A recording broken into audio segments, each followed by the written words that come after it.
Look, use the data of the following set.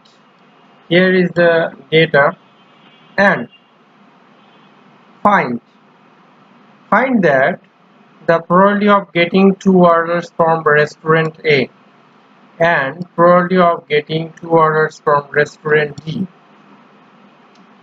Keep in mind that here is made with replacement and here is made without replacement.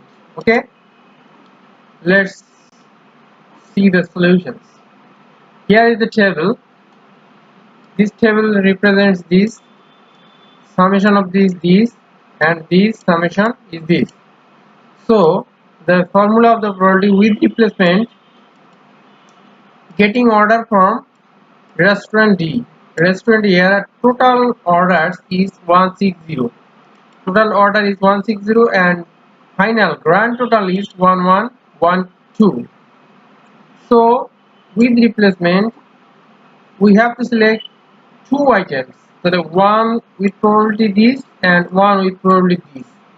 So we can get the final result is 0.0207. Okay, and without replacement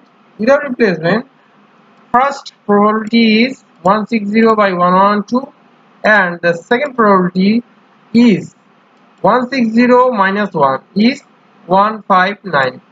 So here is without replacement getting from the restaurant D is 0206. Here is 0206.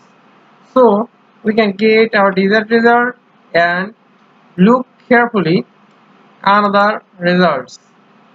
This will helpful for you, and I hope you will enjoy this video and we will try to do our next video better. Thanks. Bye bye.